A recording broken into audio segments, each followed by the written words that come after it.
नमस्कार दोस्तों, राधे राधे। दोस्तों, आज हम बात करेंगे नारद मुनि की। क्या आप जानते हैं नारद मुनि भगवान विष्णु के अनन्य भक्त हैं। उनके हर एक रोम में भगवान विष्णु और माता लक्ष्मी बसती हैं। नारद मुनि के पिता ब्रह्मा जी हैं। नारद मुनि हमेशा तीनों लोकों में भ्रमण कर सूचनाओं का आदान प्रदान किया करते थे।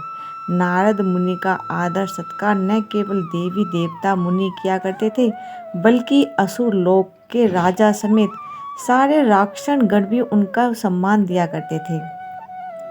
मान्यताओं के अनुसार नारद मुनि ब्रह्मा जी की गोद से पैदा हुए थे।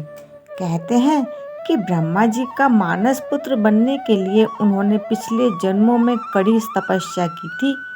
कहा जाता है कि पूर्व जन्म में नारद मुनि गंधर्व कुल में पैदा हुए थे और उन्हें अपने रूप पर बहुत ही घमंड था। पूर्व जन्म में उनका नाम उपब्रह्मण था। एक बार कुछ अप्सराएं और गंधर्व गीत और नृत्य से भगवान ब्रह्मा की उपासना कर रही थी। तब उपब्रह्मण स्त्रियों के साथ श्रृंगार भाव में वहां आए।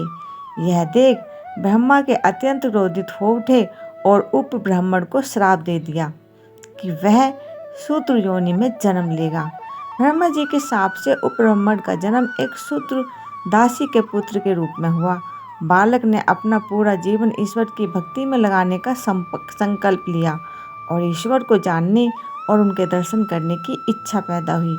बालक के लगातार तप के बाद एक दिन अचानक आकाशवाणी हुई कि इस जन्म में उस बालक को भगवान के दर्शन नहीं होंगे, बल्कि अगले जन्म में वह उनके पार्षद के रूप में उन्हें पुनः प्राप्त कर सकेगा। शास्त्रों के अनुसार ब्रह्मा जी ने नारद जी से सृष्टि के कर्मों में हिस्सा लेने के लिए विवाह करने के लिए कहा, लेकिन नारद जी ने अपने पिता की आज्ञा का पालन करने से मना कर दिया। तब क्रोध में ब्रह्मा जी ने देव ऋषि नारद को आजीवन अविवाहित रहने का श्राप दिया। कहते हैं देव ऋषि नारद मुनि पहले ऐसे संदेश वाहक यानी पत्रकार थे जो एक लोक से दूसरे लोक की परिक्रमा करते हुए सूचनाओं का आदान प्रदान करते थे।